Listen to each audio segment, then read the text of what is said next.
Magandang umaga po sa ating lahat mga idol. Happy holiday po sa lahat. Siguro ang karamihan po ngayon wala pong pasok or duty. Pero tayo, duty pa rin tayo kahit holiday. Depende naman po sa ating mga trabaho Kaya medyo relax tayo ngayon mga lods. At maaga po nagpakita si Haring Araw dahil napakaganda po ng panahon. Huwag po nating papalampasin itong mga idol. Makapag-exercise, ipipil po natin yung sunlight.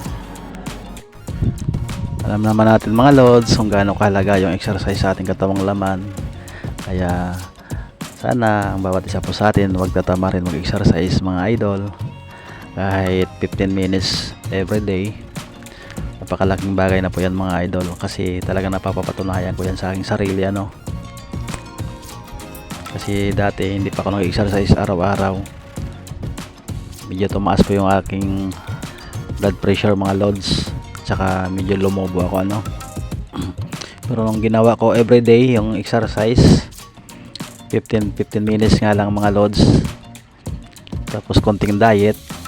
Kumain ng mga healthy, lalong lalo ng mga prutas. Kaya kahit hindi po ako nag-maintenance ng gamot mga idol, talagang napapatunayan ko sa aking sarili na napakahalaga talaga ng exercise mga idol at kunting diet. Talagang normal na yung aking blood pressure mga idol.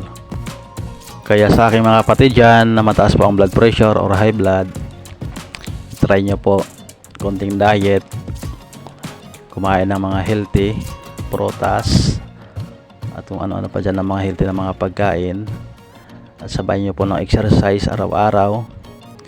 At magpa-araw po tayo sa umaga, kahit mga kalahating oras lang mga idol na paaraw.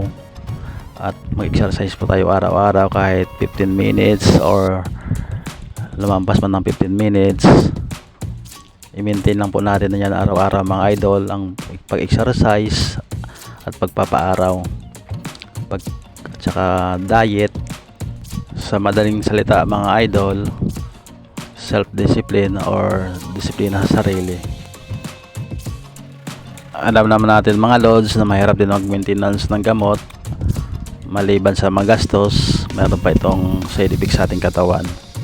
Kaya hanggat maaga pa na pwede pa nating maagapan, gawin na natin yung disiplina sa sarili sa pamamagitan ng pag-diet, pag-exercise, pagkain ng mga healthy foods, mga prutas at gulay,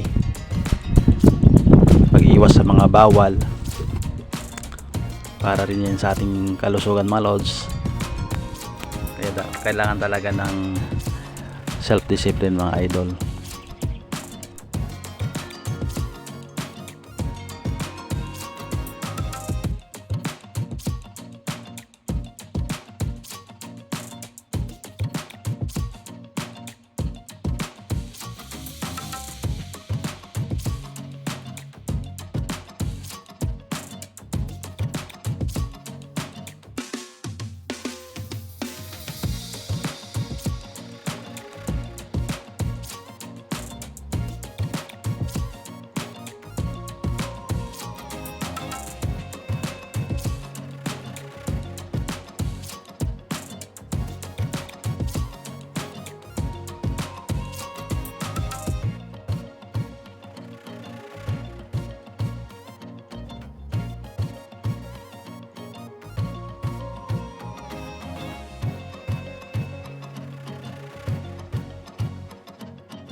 They tell me that I'm never gonna make it. They want me to do something that could make